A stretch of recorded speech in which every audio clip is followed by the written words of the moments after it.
Ladies and gentlemen, how are we all doing today? I have a relatively special battle for you guys here against a man by many names. To some, the less than sober that is, he is known as Sucker4Jessica. To the punny comedians among us, Sucker4Punchica. But to everyone else all around the world, he is of course the soon-to-be retiring from competitive Pokemon, Sucker4Jessica. And so, aptly because of this, he has decided to put out a hit list onto certain people, specific people who he would like to battle before he takes his final bow, before the curtain falls and he steps off the stage of competitive Pokemon for the final time. I so happen to be one of those notable people, apparently, and he asked me, hey, let's have a game. Hopefully it won't DC this time.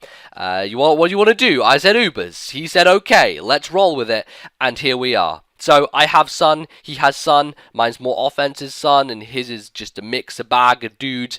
We'll see how it goes. So, I lead off with Groudon, he leads off with Palkia, and usually you wouldn't want to stay on with against a Palkia, but I'm thinking, unless he has Specs, I am not going to die from this hit. And so, I decide to stay in, take the Hydro Pump, and go for the Thunder Wave, just to, cripple him for later on. I know that as long as I get as many of his guys paralyzed as possible, it's just going to aid my sweeping in the end with either Arceus or Rayquaza. It's what I do. I get him paralyzed, and after this turn, I can then go for the Stealth Rock. Now, the smart thing to do in general is to Thunder Wave then Stealth Rock, because if you Stealth Rock first and a 2-hit KO'd, you can't get the paralysis off before your second move. So, yeah, that's kind of what I was trying to say. I'm not sure if that made sense. It probably didn't. Anyway, I go for the Stealth Rock, obviously on the switch, as he goes into his own Groudon.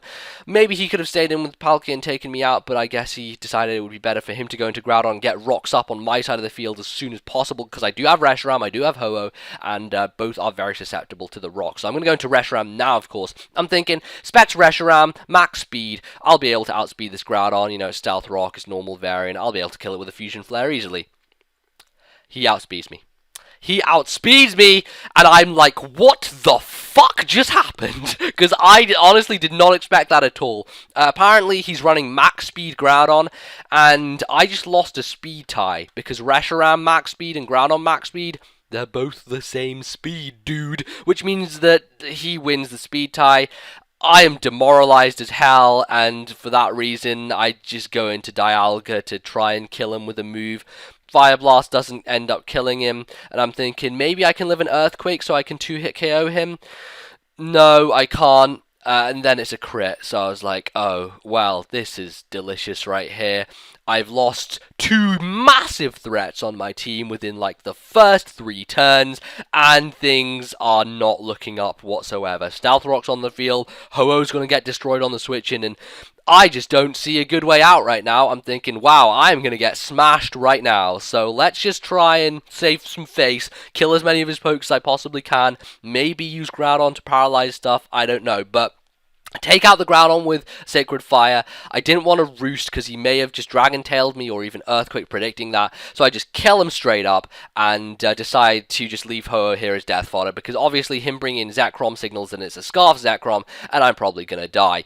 Fortunately, though, the Luck Gods decide to give me a little bit of a help there. They make him miss the Bolt Strike, which allows me to get off an Earthquake, which doesn't actually kill, because Zekrom has very nice defenses, but is able to lend me a little bit of aid, because I can go into my Groudon now, and because I am Ground type, obviously he's a Scarf Zekrom locked into Bolt Strike, I do not take anything from that, and I can freely go for a Thunder Wave on the switch, get a little bit of lefties, and maybe work my way up the ladder a bit more with this Groudon, hopefully get back to a respectable amount, and see what I can do forthwith.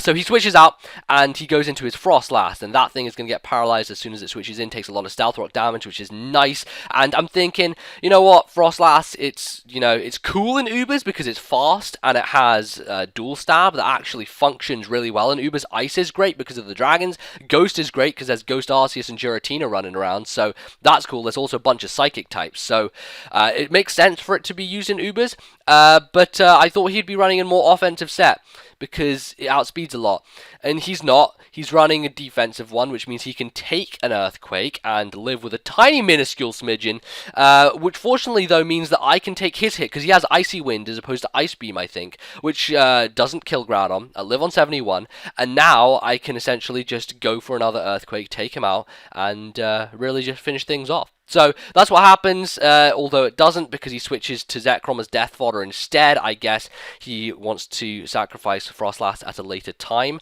But there you go, he gets a free switch, goes into Giratina.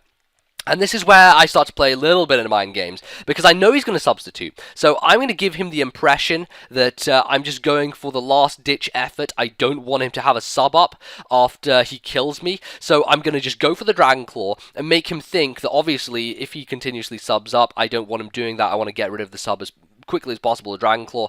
So I'm going to go instead on this turn, instead of the Dragon Claw to break the sub, I'm going to go for the Thunder Wave.